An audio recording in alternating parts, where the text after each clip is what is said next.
I feel like I'll be hearing it in my sleep as well. AI is heavily used, especially in the news and in the media world as well. You can do your translations within seconds. You can get information within seconds. To find ways to complement and work together, but not let it take over. Yes, we can use AI, but I always will rely on a human for advice.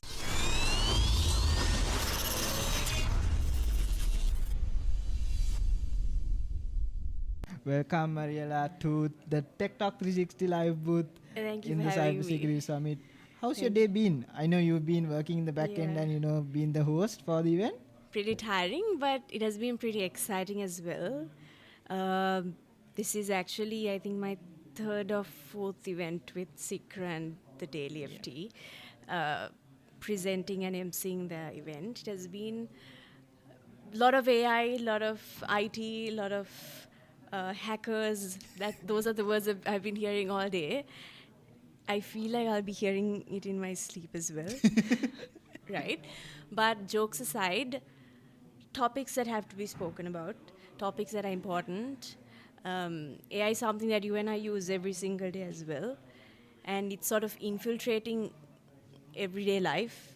It can be used as disruption, it can be used in various ways. It's good that conversations like this are being held, not just for small term audiences, but large scale audiences today. We have a packed audience here. Absolutely, yeah. Students joining in as well. There's a student delegation here as well. So it's brilliant to see that people are coming forward to take part in important conversations and dialogues like this. I would love to bring in a perspective that we haven't brought before today. How you would use this tech in your day-to-day life? You've been Yeah. news reporting and you've been Yeah. everywhere on the media. How Yeah. do you use tech AI to make your life easier? I don't know if you have seen this, Raza, but I think some of our local channels have started using AI news reporters, right? So, but it still comes to a point where you can't, it's not real, as much as on a personal opinion, as much as it helps everything we do. You don't have that human touch, right? So AI is heavily used, especially in the news and in the media world as well. You can do your translations within seconds, you can get information within seconds. But in terms of anchoring, doing programs live, anchoring a live news segment, I don't think in the long run, I mean, yes, people are doing it, but personally, I know the work that goes behind a news broadcast, and it's nothing. That human feeling is something that you can't really capture through an AI figure. So from a news and journalism background, I qualified in broadcasting and journalism as well, and AI was also a subject that we studied. But I think we should not let it control what we do. We should still capture and use that human element as well. So I'm hoping in the long run that we don't lose ourselves trying to go forward with AI. We have to find ways to complement and work together, but not let it take over. Yeah, You know? absolutely agreed. And there's a lot of young guys and young girls watching this podcast. What would you say throughout your experience in the industry? What Yeah. is that one advice that you would love to give to the youth? They might also be using AI. They might even think that they can be replaced by AI, like you mentioned. What's that advice that you could share with them?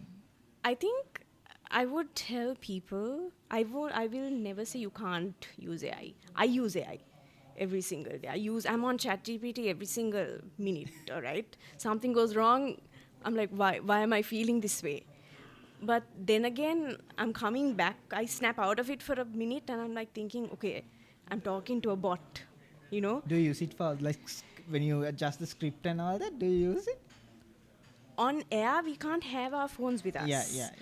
But beforehand, if there are translations that have to be done within seconds or minutes, then yes, we have to resort to ways like that. But there are instances where even AI gets it wrong, Yeah, you know? absolutely. Yeah.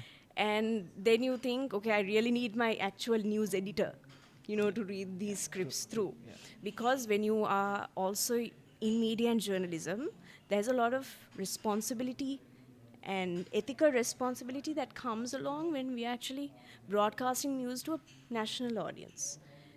So, keeping that in mind, yes, we can use AI, but I always will rely on a human for advice.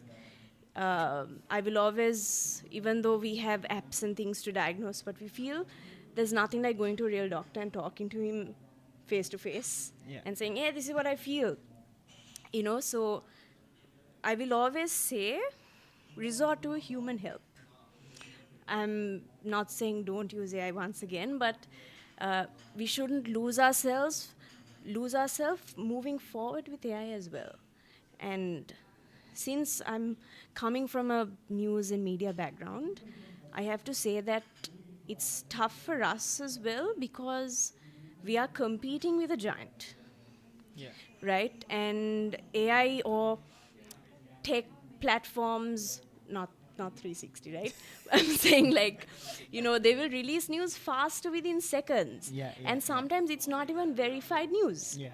Right? So people are so confused with, what's real, what's not. Is this fake news? Is this real news? But ultimately they will actually watch TV or a reputed news channel to say, okay, this is right. Agreed, yeah. But it's also sometimes coming to a point now where we're resorting to AI news anchors. At one point, I freaked out and thought, okay, will I lose my job? I was going to ask you that. Yeah, I don't want to lose my job. I love what I do. But advice to the young people watching in, we belong to that category, right? Don't lose yourself with what you do. Use AI, but don't let it control you, as I mentioned earlier as well.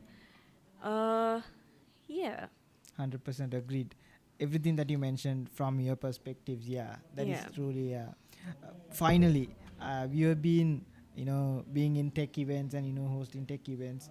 What is that positive thing that each event brings out to the community and to Sri Lanka as a whole? What is that thing that you feel that we need more of these events?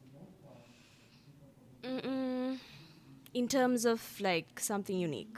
Yeah, in terms of being unique or what it contributes to the community as a whole. What do you feel? Do we need more of these events? Definitely. 100%, because now once we go home and after listening to a series of opinions from experts, you really think, okay, I didn't know as much. And it's because of conversations like these that you are sort of instigated to think. You're actually instigated to think, okay, this is what happens, this is what does not happen, this is how the world works, this is how AI works. And conversations like this have to be had. And I'm glad it's happening at a large scale like this. We have about, I'm assuming about 250, 300 people inside. So it's conversations like this. We're sending 300 people out of these doors fulfilled with something to take home. Maybe it's one line of what a speaker said that they will carry home. So it's conversations like these that have to be had, and that way we can sort of mitigate a more wholesome society and a better society. And at the end of the day, we all want something good. Definitely. So I believe conversations have to be had, even if it's on a small scale. Even if it's 10 people coming together, of course it's quality over quantity. But conversations have to be had. It's very, very important. You have to start somewhere. That's why they say, what is that thing they say? Small drops make an ocean. True. Thank you so much for coming to the podcast. It's been a pleasure having you. And all the best for the future. Love what you do, and I'm so proud of everything you're doing. Thank you. Good job.